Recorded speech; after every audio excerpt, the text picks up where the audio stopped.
अस्सलाम वालेकुम, मैं हूं शहरोज अली और आप देख रहे हैं हमारा यूट्यूब चैनल मसूद इन्फॉर्मेटिक्स। आज की जो वीडियो हम आपके लिए लेके आए हैं, इस वीडियो के अंदर हम आपको बताएंगे कि जर्मनी का स्टडी वीज़ा प्रोसेस क्या है। जैसे कि आप सबको पता है कि जर्मनी इंटरनेशनल स्टूडेंट्स को free of cost education provide करता है। वहाँ पे जो एक्सपेंसेस आते हैं उसमें या तो आपने जो ट्रैवल करना है अपनी कंट्री से, लाइक पाकिस्तान से आप ट्रैवल कर रहे हैं, इंडिया से या बांग्लादेश से, एक तो आपको वो एक्सपेंस आएगा, प्लस आपका लिविंग एक्सपेंस, और तीसरे नंबर पे जो है ब्लॉक अकाउंट का एक्सपेंस। उसके अलावा जो जर्मनी में स्टूडेंट्स के लिए, इंटरनेशनल स्टूडेंट्स के लिए जो फी है वो एक नॉमिनल सी फी होती है। बाजू का तो बिल्कुल फ्री होती है या समटाइम ये अराउंड अबाउट होती है 500 यूरो से 700 यूरो के नज़दीक। इस वीडियो के अंदर मैं आपके साथ 4 से 5 ऐसी चीज़ें डिस्कस करूंगा जो जर्मनी में अप्लाई करने के लिए आपके लिए बहुत ज़रूरी हैं। उनको समझना, उनको देखना, ये आपके लिए बहुत ज़रूरी है अगर आप जर्मनी में स्टडी वीज़ा के लिए अप्लाई करना चाह रहे हैं। तो सबसे पहले तो जब भी आपने अप्लाई करना है, आपके पास दो चीज़ें होती हैं कि आपने किस इनटेक में अप्लाई करना है और कब अप्लाई करना है। जर्मनी में दो इनटेक्स होते हैं, एक समर और एक विंटर। इसको हम टर्म या सेमेस्टर कहते हैं। जो समर वाला इनटेक है वो स्टार्ट होता है तकरीबन राउंड अबाउट मार्च अप्रैल में, और जो विंटर वाला सेमेस्टर है वो स्टार्ट होता है सितंबर अक्टूबर में। इसके बाद जो एप्लीकेशन डेडलाइन होती है इसके लिए दूसरे नंबर पे एप्लीकेशन डेडलाइन जो इसमें होती है वो 15th of January for winter and 15th of July for summer. इसके अलावा कुछ प्राइवेट यूनिवर्सिटीज हैं जो इससे थोड़ा सा हटके आपको एक अपॉर्चुनिटी फराहम करती हैं कि आप क्योंकि वो प्राइवेट यूनिवर्सिटी होती हैं, उनको एप्लीकेशन प्रोसेसिंग और इस सारी चीज़ों के लिए कुछ एक्स्ट्रा टाइम चाहिए होता है। पब्लिक यूनिवर्सिटीज़ का क्राइटेरिया से डिफरेंट है। जब आपने किसी भी प्राइवेट यूनिवर्सिटी में अप्लाई करना है तो आपको तकरीबन लेट जुलाई तक अप्लाई करना पड़ेगा for winter, and for summer आप जनवरी तक जो है अप्लाई कर सकते हैं। यहाँ तक एप्लीकेशन डेडलाइन जाती है। अब जर्मनी के अंदर कौन कौन से सब्जेक्ट्स या कौन कौन से कोर्सेज आप कर सकते हैं जो आपके लिए हेल्पफुल हैं। सबसे पहले जो सबसे रिच कोर्स है जर्मनी के अंदर वो नर्सिंग का है, या आप ऐसे कह सकते हैं कि जो मेडिकल के कोर्सेज हैं वो जर्मनी के अंदर हाईली पेड कोर्सेज हैं।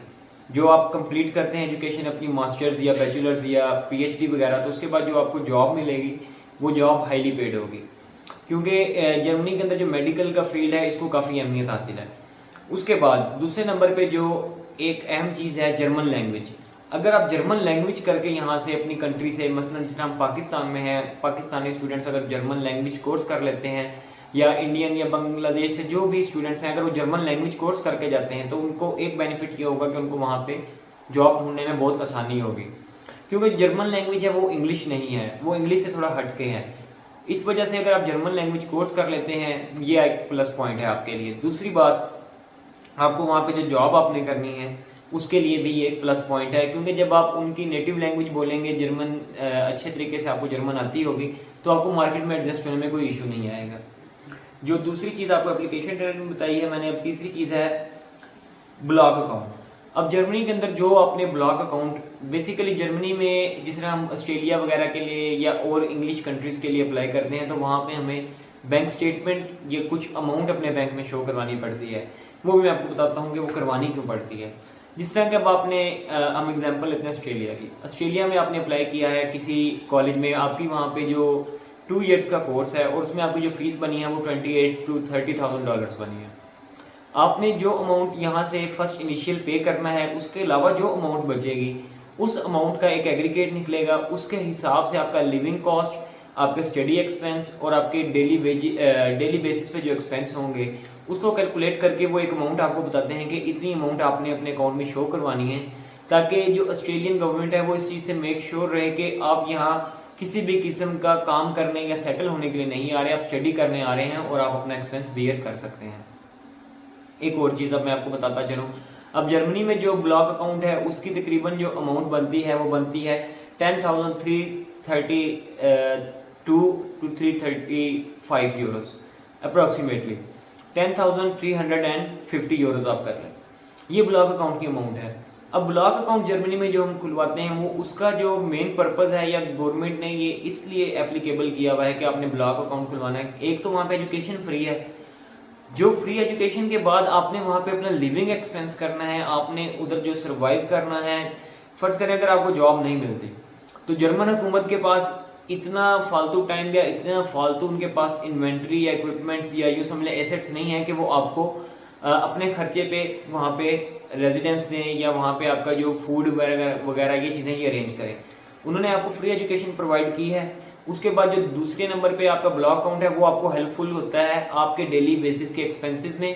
आपने वहाँ पे जो रहना है, सर्वाइव करना है, इसलिए जर्मनी में ब्लॉक अकाउंट खुलवाना पड़ता है। वो ये जो 10,000 यूरोज मैंने आपको बताए हैं अप्रोक्सीमेटली, ये आपने यहाँ से सबमिट करवा देने हैं। सबमिट करवा के आपने अपना अकाउंट जो सा जर्मन बैंक में आपका अकाउंट बनेगा वो आपको वहाँ पे बताते हैं या मेंशन करते हैं जब भी आपका लेटर आता है उस पे कि आपने अपना ब्लॉक अकाउंट जो सा शो करवाना है उधर जर्मन के किसी भी बैंक में। अब एक और अहम चीज ये है कि अप्लाई कैसे किया जाए। आप किसी कंसल्टेंट के थ्रू अप्लाई करना चाहते हैं या खुद करना चाहते हैं, इसमें दोनों ऑप्शन बेस्ट हैं। खुद अप्लाई करने में इशू ये होता है कि हम जब पहली दफा अप्लाई करते हैं तो हमें प्रोसेस के साथ हम फेमिलियर नहीं होते हैं, हमें नहीं पता होता कि कौन से स्टेप्स करने हैं या कौन कौन सी चीजें जरूरत है, किन किन चीजों का हमें इसमें वास्ता पड़ना है, किन किन चीजों से या किन किन चीजों को हमने इम्प्लीमेंट करना है। कंसल्टेंट का बेनिफिट ये होता है कि वो डेली बेसिस पे उस प्रोसेस से गो थ्रू हो रहे होते हैं, उनको पता होता है कि किस वक्त कौन सा डॉक्यूमेंट रेडी करना है, किस डॉक्यूमेंट को प्रूव करवाना है, कहाँ से और क्या इसके मामला आते हैं सारे। अगर आप मास्टर्स के लिए जा रहे हैं जर्मनी में, उसमें मैं आपको एक हिंट दे देता हूँ कि आपके डॉक्यूमेंट्स क्या क्या लगेंगे।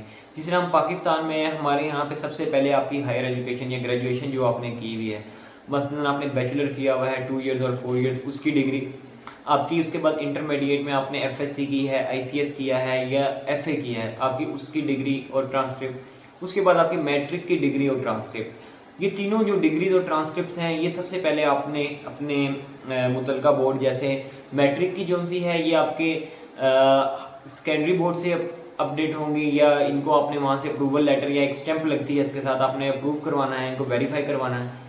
जो इंटरमीडिएट की है वो हायर सेकेंडरी बोर्ड से आपके यानी कि जो भी पाकिस्तान के शहरी हैं उनका जो रिलेटिव बोर्ड है वहां पे, और जो आपकी हायर एजुकेशन की डिग्री है वो HEC से।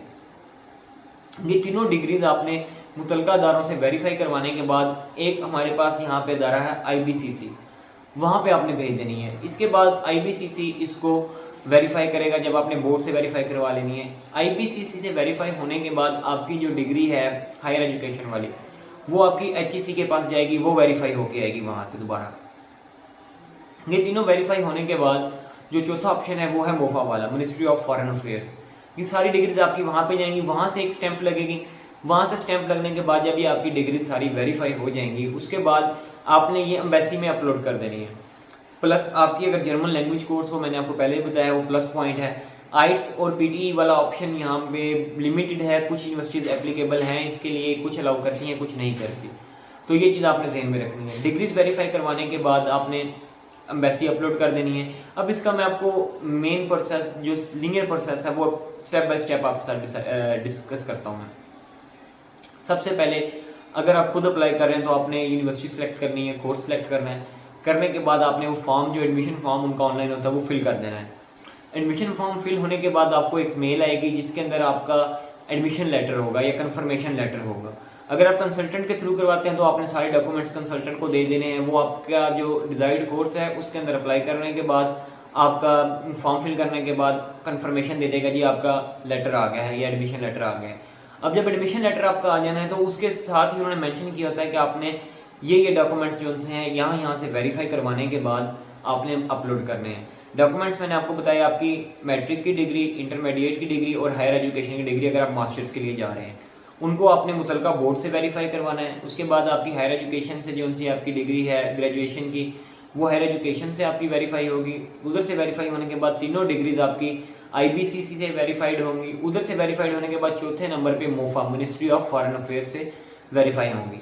ये चारों डिग्रीज आपकी जब वेरीफाई हो जाएंगी उसके बाद आपने एम्बेसी के पोर्टल पे जाना है, जो उन्होंने आपका एक IBI नंबर दिया होगा वो लॉगिन करके आपने अपनी डिग्रीज अपलोड करनी है। प्लस आपका पासपोर्ट जिसकी एक्सपायरी कम से कम 2 से 4 साल हो अभी आपकी रहती हो। ऐसा ना हो कि आपका पासपोर्ट अगले 2 महीने बाद एक्सपायर होने वाला है और आप उसको वहां पे अपलोड कर लो, वो रिजेक्ट हो जाएगा।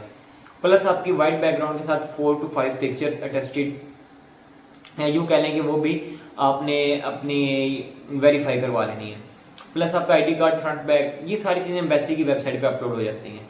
इसके बाद आपका केस जब एम्बेसी में पुट हो जाता है तो आपका केस वहां पे सारा प्रोसीड होता है कि आपका डॉक्यूमेंट चेक होते हैं, वो वेरीफाइड सही से हुए हैं, क्या वो ओरिजिनल हैं या उसमें किसी किस्म का कोई फेक डॉक्यूमेंट तो नहीं है। फेक डॉक्यूमेंट अगर नहीं होते तो वो वहां से अप्रूवल हो जाती है। उसके बाद एक आपका proficiency letter, English proficiency letter, क्योंकि हम लोग बेसिकली ज्यादातर जाते हैं तो इंग्लिश के कोर्सेज में ही जाते हैं, तो इंग्लिश प्रोफिशिएंसी लेटर आपका ये भी साथ अपलोड होगा, प्लस एक आपकी अच्छी सी प्रोफेशनल सीवी बनी हुई हो। और तीसरे नंबर पे एक एप्रिसिएशन लेटर होता है जो आपके मुतलका इदारे की तरफ से मिलता है कि जी हम इस बंदे को जानते हैं और ये बंदा एप्लीकेबल है, ये बाहर स्टडी करना चाह रहा है और इसके लिए ये सारे मामला जो इसके हैं वो ओके हैं। तो ये सारे डॉक्यूमेंट्स हैं और ये सारा प्रोसेस है। जब एम्बेसी इन सारे डॉक्यूमेंट्स को वेरीफाई कर लेती है तो वो आपको यह इंटरव्यू कॉल करेगी। सम टाइम बहुत ही रेयर केस में ऐसे होता है कि इंटरव्यू कॉल नहीं करती, वो आपको वीजा कलेक्शन या पासपोर्ट सबमिट की कॉल जब करती है और उसके बाद डायरेक्ट आपको वीजा कलेक्शन की कॉल कर देती है। जब डॉक्यूमेंट्स वेरीफाई होंगे, एम्बेसी में आपका पासपोर्ट सबमिट होगा। पासपोर्ट सबमिट होने के बाद आपको विद इन 4 to 6 वीक आपका वीजा रिजेक्शन या एक्सेप्टेंस लेटर आपको मिल जाएगा। अगर एक्सेप्टेंस लेटर आता है तो आपने जाकर अपना पासपोर्ट कलेक्ट कर लेना है, आपका वीजा उसके ऊपर वेरीफाइड होगा और आप स्टडी के लिए जा सकते हैं। जर्मनी क्योंकि free of cost study visa provide कर रहा है